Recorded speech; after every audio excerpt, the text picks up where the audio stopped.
여러분, 혹시 디지털 노마드라는 말 아시나요? 쉽게 말하면 시간과 장소에 구애받지 않고 노트북만 가지고 여행 다니면서 일하는 사람들을 말해요. 저도 사무실이 있긴 하지만 주로 점심 먹고 오후 한두 시쯤 출근하고, 어제는 리프레시가 필요해서 용인 대형 카페에 가서 작업했어요. 그리고 다음 주에는 제주도에 일주일 정도 살면서 일하려고 해요. 저도 이제 나름 디지털 노마드로 거듭나고 있는 중인 것 같은데, 제가 이 얘기를 왜 했냐면 오늘 소개한 1인 창업과 관련돼서 그렇습니다. Yeah, I started 12 startups in 12 months. Around number 6 or 7, I just got completely burnt out. Yeah, I mean, I learned a few lessons from the 12 startups thing, learned how to ship consistently, seeing what customers would pay for from the 12 startups challenge. I had this kind of like 디지털 노마드가 되려면 뭐가 필요할까요? 당연히 디지털 제품이 있어야겠죠. 온라인을 이용해서 팔 수 있는 좋은 제품을 만들면 사실 시간과 장소에 상관없이 원하는 곳에서 원할 때 일할 수 있습니다. 그런데 오늘의 주인공 존은 이런 디지털 노마드로 살고 싶은 사람들이 갖는 가장 흔한 착각, 제품만 잘 만들면 성공한다는 착각을 정면으로 부정했습니다. 존의 성공 전략을 한 줄로 요약하면 일주일은 제품을 만들고 일주일은 마케팅하기입니다. 그러니까 제품 개발과 마케팅을 정확히 반반 나눠서 하는 거죠. 존은 이 방법으로 혼자서 월 7천만 원을 벌고 있습니다.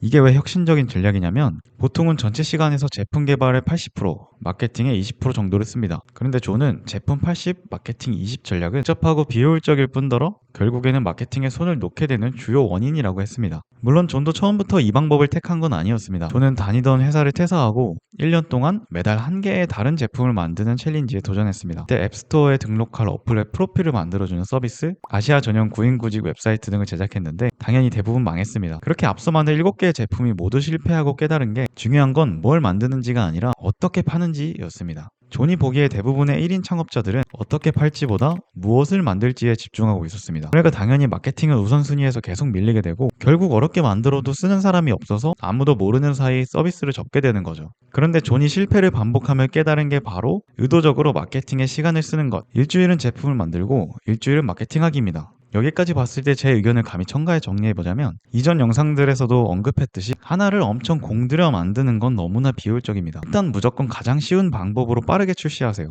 여기서 존의 전략이 또 굉장히 유용한 게, 존은 제품이 어떤 기능을 갖출지 미리 정하지 않았어요. 간단한 기획으로 일단 빨리 만들어서 사람들한테 내놓고, 그걸 써본 고객들이 불만사항이나 원하는 기능을 후기로 내놓으면 그걸 보고 기능을 추가해 갔습니다. 쉽게 말해, 첫 주에 빠르게 만들어서 런칭, 둘째 주에 마케팅, 셋째 주에 쌓인 피드백 바탕으로 기능 덧붙이기, 넷째 주에 다시 마케팅, 이걸 반복하는 겁니다. 자, 그러면 여기까지 보신 분들은 이런 궁금증이 생기실 겁니다. 제품 만들기랑 마케팅을 반반 나눠서 해야 한다는 건 알겠어. 근데 도대체 마케팅을 어떻게 하라는 거야? 자, 지금부터 존이 실제로 사용한 마케팅 전술을 공개하겠습니다. 존은 10가지 컨텐츠 마케팅 전략을 사용했고, 그중 우리 같은 평범한 사람들이 바로 적용할 수 있는 핵심 전술 3가지를 갖고 왔습니다. 첫 번째는 진행 상황 공유입니다. 전문 용어로 빌트인 퍼블릭이라고 하는데, 쉽게 말하면 제품 아이디어를 떠올리는 과정, 만들면서 겪은 문제, 어떻게 해결했는지, 성과가 얼마나 나왔는지 등을 블로그나 유튜브, S에 공유하는 겁니다. 만약 대차게 망했다면 망한 내용을 그냥 공개하세요.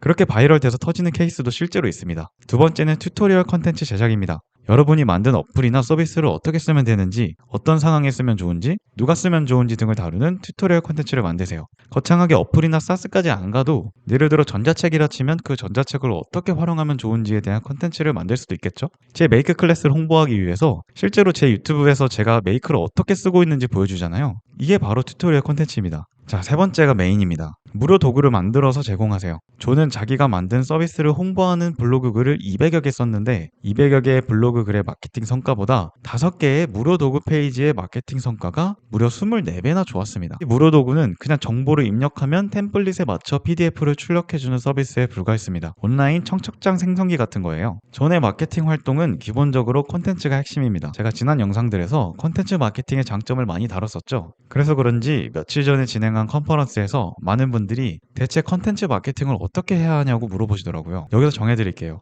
제품을 강조하고 싶으면 그냥 돈 주고 인플루언서한테 맡기든가 광고 영상을 찍으세요. 저는 솔직히 말하자면 그 분야 전문가는 아닙니다. 그러나 제가 추구하는 방식은 제품이 아니라 사람을 강조하는 겁니다. 매력적인 사람이 만든 제품도 매력적으로 보이기 마련이거든요. 그러니까 컨텐츠에서 제품이 아니라 자기 자신을 보여주세요. 오늘 영상에서 보여드린 방법을 그대로 한번 해보세요. 일부는 당장 따라하기 힘들 수 있지만 그냥 제품을 만드는 과정에서 어떤 문제가 있었고 어떻게 해결했는지, 배운 점은 무엇인지 같은 것들은 지금 당장 블로그나 스레드에 올릴 수 있잖아요. 여러분이 코딩을 전혀 못하더라도 상관없어요. 사람들이 필요로 하고 궁금해하는 내용을 찾아서 컨텐츠로 만들면 끝입니다. 저희 멤버로 저번 주에 합류한 분이 도대체 뭐부터 해야 할지 모르겠다고 저한테 고민을 토로하시더라고요. 제 대답은 항상 똑같습니다. 시작해라. 제가 그분한테 오늘 집 가서 무슨 내용이든 상관없으니까 그냥 핸드폰으로 아무 말이나 찍어서 유튜브에 올려라 라고 했어요. 그리고 그날 밤 진짜로 영상을 올려서 저한테 보내주시더라고요. 그러니까 여러분, 방법은 이렇게 노다지 AI 채널에서 계속 알려드릴 테니까 그냥 고민 말고 오늘 당장 시작해보세요.